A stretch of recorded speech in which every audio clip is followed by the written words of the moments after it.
think there was any one breakdown. I think there was probably multiple breakdowns.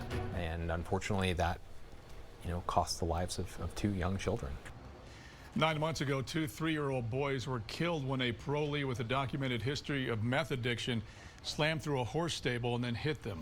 A 2 News investigation uncovered failures in his supervision that could have potentially prevented this wreck. Tonight, we have double coverage for you with our 2 News Investigates and our Addicted Utah teams. Last night, our chief investigative reporter, Wendy Halloran, shared documents that the Department of Corrections did not want you to see. Yeah, today we're learning more from the treatment providers. We want to start with Jim Spiewak. Jim, what did you find out today?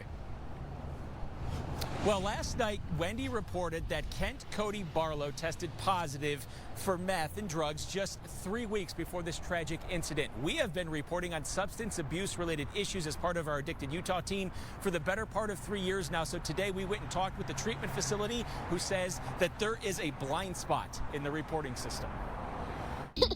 We always called him an angel because that's exactly what he was. Last night, 2 News chief investigative reporter Wendy Halloran reported on how parolee Kent Cody Barlow is accused of missing drug treatment and failing a drug test just weeks before tragically killing 3-year-olds Hunter Jackson and Odin Ratliff. Here is Odin's mother, Teresa. It doesn't seem real. There's still days that we wake up and look for him because that's what our life was him.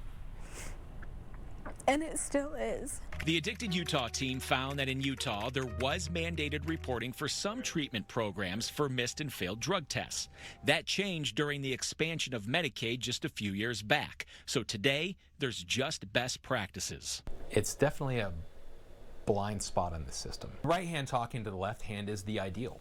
It's not often what happens. Jared Ferguson is the director of mental health for treatment provider First Step House. First Step House was not involved in Barlow's case, and Ferguson says they have a full-time staff member who reports missed tests to adult probation and parole within 24 hours.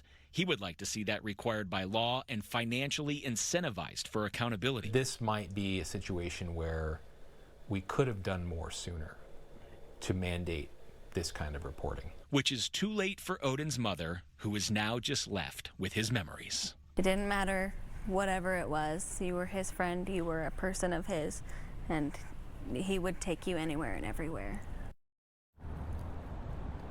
Ferguson says that the lack of standardization is the real big issue here. He is not aware of any statewide standard database reporting system for missed drug tests that all parties can easily and quickly access. We're live in Salt Lake tonight. Jim Spiewak, KUTV 2 News.